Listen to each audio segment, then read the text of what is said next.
best part about working with flowers and plants is observing the seasons go past. I love the change in flowers. I love the fact that you're working with a perishable material and beauty. Hey, Tony, I'm done. What better job? And I don't have to work in an office. Okay. All right, so I've got 5 protea.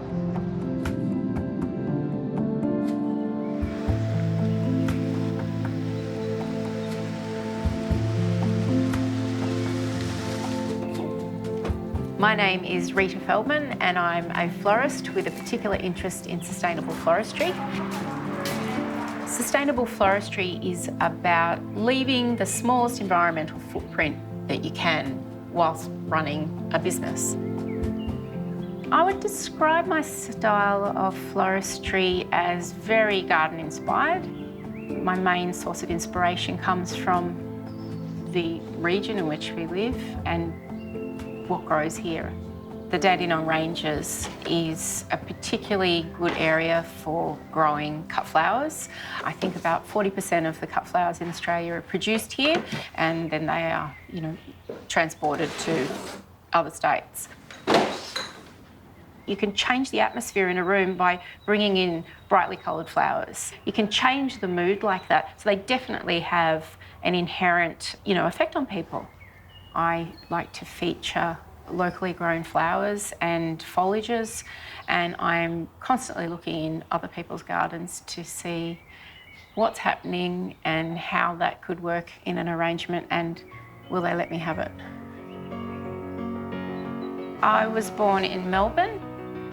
Shortly before I was born, my mum and dad opened a roadside flower stall with a group of friends in Toorak Road, South Yarra, and my dad had worked with the dairies earlier on delivering milk on horses, and they set it up with a horse and cart, and that became quite a well-known landmark in Melbourne.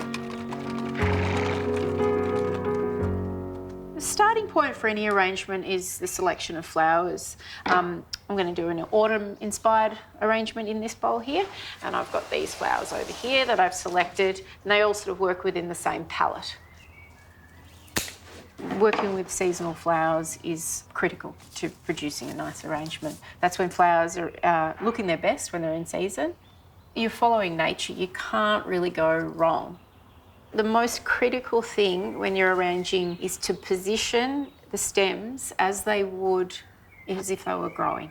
For a natural looking arrangement, you can't use a piece of foliage, you're not going to have it upside down because it just doesn't look right. It has to be in a position, like maples, when you look at them, they generally branch like this, or sometimes you get a bit of side depending on the light position, and it's important to replicate that in the arrangement that you're doing. I do love roses. I mean, look at they're beautiful. When they're at their best, they are absolutely the most beautiful things, and they smell. These are beautiful locally grown garden roses, and they're going to be like the feature flower in the arrangement. Central to sustainable floristry is looking at the entire life cycle of the materials that you're using. That not only does that include your flowers and foliage, but also the materials that you're working with. The other thing is looking at the way that flowers are sourced and grown and their origins, where they're coming from. Are they locally grown, or and trying to avoid flowers that are flown from other countries and have a fairly heavy carbon and chemical footprint.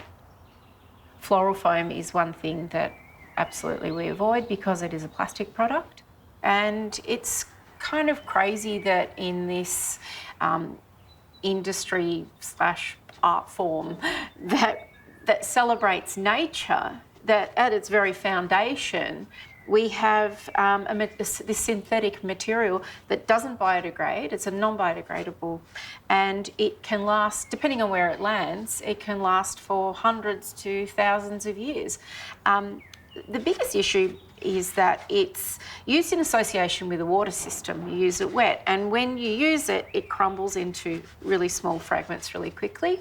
And florists have always poured that either down the sink or down the drain, and that's adding to the microplastic problem that we're only starting to understand really the impact on the natural environment.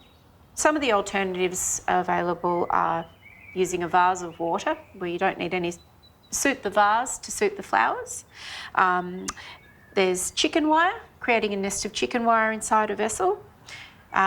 We've got things called kenzans or frogs. You see a lot in Ikebana, and they've got a spike at the base of them, and you can use those. They sort of basically, the stems poke into them and give some structure from the base. And this is functions in a similar way to the chicken wire, but it's a plastic version made out of a recyclable plastic and can be used over and over again. And that just sits inside your vessel, or you can use it as a base for arranging too, making a bouquet. Another thing I like to use are recycled bottles. I was in hospital for about 10 weeks, about 11 years ago, and I discovered that they were throwing all the bottles into the landfill. And so I asked somebody in the kitchen if they could collect them for me. And at the end of that stint, I had thousands of them. And 11 years later, I'm still using them in events.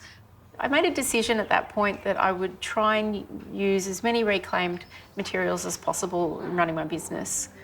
And so I've scoured op shops and things for bottles, and the sort of look of the business has been based on that for the past 11 years. When I am arranging flowers, the 10% of my working life where you're actually standing around making beautiful arrangements, that's the best bit. I don't think there'll ever come a time when I'm tired of flowers, absolutely not. Flowers are my life. Have been for a very long time.